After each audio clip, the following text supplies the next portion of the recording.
tuna makundi matatu ya viuatilifu ambayo tunayatumia, sawa. Kwanza ni kuna Mr. Janja hapo amesema viuadudu, lakini pia tuna viuagugu, lakini pia tuna viuakuvu, sawa. Tuna viuadudu, viuagugu na viuakuvu. Hivi viuadudu ni kwa ajili ya kuua au kuangamiza wadudu waharibifu. Hii ni kwa ajili ya wadudu. Lakini tuna viuagugu ni kwa ajili ya magugu. Lakini pia tuna viuakuvu kwa ajili ya magonjwa ya fungus tunasema, sawa, au wengine tunatamka kwa lugha ambayo tumeizoea mara kwa mara tunasema kama ukungu, sio? Na ndio lugha ambao wakulima wengi wameizoea. Anakuambia nahitaji dawa ya ukungu shambani kwangu, sawa. Kwa hiyo haya ni makundi makuu matatu ambayo tunayatumia kuwasaidia wakulima, kuwashauri, lakini pia ni makundi matatu pia ya wasumbufu kwenye mashamba yetu. Lakini ukiachana na haya pia kuna wasumbufu wengine kama kuna ndege, sawa, sawa. Lakini pia tuna wengine wadudu wengine wenye uti wa mgongo.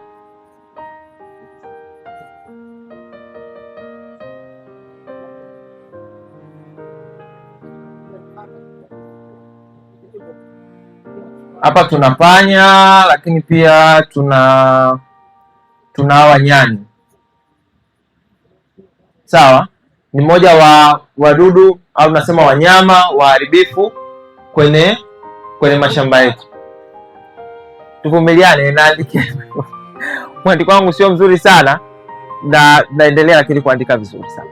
Kwa hiyo tuna kwa hiyo tukianza na viuadudu kwamba tuna wadudu mbalimbali ambao wanakuwa wanashambulia mazao yetu mbalimbali ambao wanakuwa wanaharibu, ambapo kuna hapa katika viuadudu kuna wadudu ambao wanafyonza, kuna wadudu ambao wanakata, kuna wadudu ambao wanatoboa.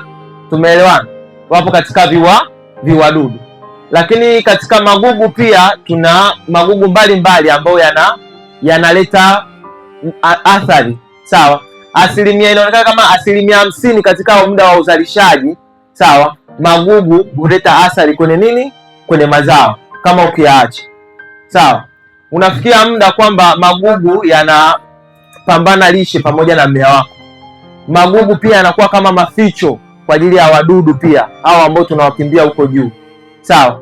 Lakini magugu pia yanakuwa kama ni shida kwenye kuupa mwanga mmea wako. Kwa mfano kuna mimea mingine ambayo inatambaa kwa chini, sawa. Tukumaanisha kama kuna matikiti haya, tuna maharage mengine tunakuwa tunapanda, tumeelewana. Lakini kuna wengine wanalima matango yale ya chini, ukiachana na yale ambayo ya kusimamisha. Kwa hiyo unakuta mkulima ameacha gugu limepanda hadi juu kiasi kwamba mmea hauwezi kufikiwa na mwanga, tumeelewana. Lakini gugu hilo lishaweka mizizi mingi ardhini kiasi kwamba ile mbolea ambayo unaweka au booster ambayo inapiga, gugu linakuwa linapata mara 2 zaidi ya mmea ambao umefanyaje, umeupanda. Tumeelewana? Kwa jina naitwa Zehra Karimzan, ni msimamizi mkuu wa kampuni ya Farmbase kwa branch ya Zanzibar.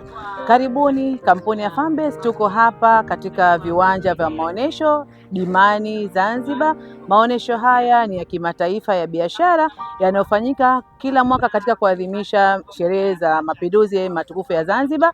Mwaka huu tunaadhimisha miaka 62 ya mapinduzi ya Zanzibar. Karibuni sana kampuni ya Farmbase kwa kushirikiana na Wizara ya Kilimo. Tuko hapa kutoa elimu ya matumizi sahihi ya pembejeo za kilimo, ikiwa ni jukumu letu kubwa sana kama kampuni ya Farmbase, tukiwa ni wasambazaji, wazalishaji wa pembejeo za kilimo zikiwemo viuatilifu. Kama unavyoona hapa tulipo, tunaendelea na mafunzo. Wataalamu mbalimbali wapo hapa katika viwanja hivi vya maonesho. Tunao mabibi shamba na mabwana shamba, bila ya kusahau wauza pembejeo. Karibuni sana, mafunzo yanatolewa bure. Karibuni sana Farmbase, the quality you can trust. Kwa jina Hassan Shabani Idi, natokea divisheni ya ukaguzi na utibabu wa mimea Mwanakwerekwe, Wizara ya Kilimo. Nashukuru kupata fursa ya leo kushiriki mafunzo ya viuatilifu. Mafunzo ya leo tunashukuru kwamba yametusaidia kupata taaluma ya kufahamu namna gani usalama wa mazingira, namna gani ya wakulima kujilinda juu ya matumizi ya viuatilifu. Napenda kutumia nafasi hii hapa kuwataka kwamba wakulima watumie viuatilifu kwa makusudio yaliyokusudiwa, wasiweze kuchanganya viuatilifu viwili kwa wakati mmoja, lakini pia wavae mavazi kinga ili kuweza kujikinga wao kama wao na vizazi vinavyowazunguka. Tunaposhindwa kutumia viuatilifu kwa matumizi sahihi yaliyokusudiwa, athari tofauti tunaweza tukazipata. Kuna athari za muda mrefu, kuna athari za muda mfupi, lakini pia kuna athari za muwasho ambayo inaweza ikawaletea athari wakulima, watoto au jamii inayotuzunguka. Kwa majina anaitwa Najat Ali Hilali, ni msimamizi wa afya ya mifugo pamoja na uzalishaji na vile vile ni muuzaji wa pembejeo duka la Kisauni Agrovet. Kwanza najisikia huru kusema la kweli kwa siku ya leo, kwa sababu nimejifunza mengi na nimepata mengi ambayo sikuwa najua kabla, hususan katika habari za kilimo, kwa sababu field yangu moja kwa moja ni mifugo, lakini nimepata mingi siku ya leo katika mifugo, na vile vile nimepata njia ya kusolve changamoto za wakulima ambazo nakutana nazo katika kuuza bidhaa za pembejeo za kilimo, na vile vile nimepata kujua muda husika ambao mkulima anatakiwa kupiga dawa, na vile vile athari ambazo atazipata mkulima katika kupiga dawa ikiwa hakufuata zile sheria na kanuni ambazo anatakiwa kuzihitaji, na vile vile nimepata kujua sumu nyingi ambazo zinatolewa na namna ya kutumia na wakati wa kutumia. Kwa jina naitwa Husna Hamisi Suleiman, na afisa kilimo wilaya ya Magharibi B. Kwanza napenda kumshukuru Mwenyezi Mungu kwa kuweza kutujalia kuweza kutupatia haya mafunzo. Mafunzo haya kwa kweli yanaweza kutuwezesha katika jamii yetu, katika wilaya yangu ya Magharibi B, kuweza kuwahamasisha wakulima wetu juu ya matumizi sahihi ya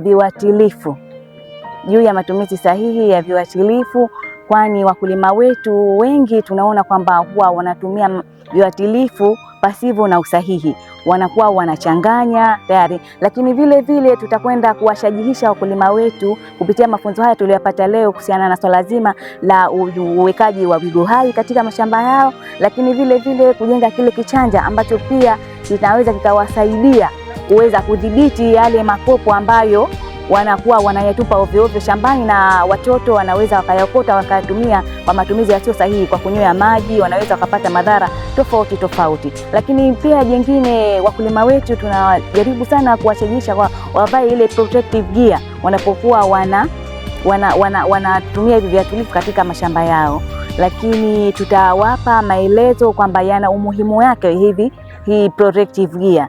Lakini pia wakulima tutaweza kuwashajihisha kupitia mafunzo haya juu ya swala zima la utunzaji wa mazingira vile, kwa sababu mazingira ndio kila kitu, na muda sahihi wa kupiga dawa, kwani kuna hawa wadudu rafiki ambao ndio tunaowategemea katika uchavushaji wa maua, ambao maua haya ndio ambayo tunategemea kupata mazao kwa kiwango kikubwa na kuweza kupata bidhaa mbalimbali na kuweza kuwawezesha walaji waweze kutumia walaji haya.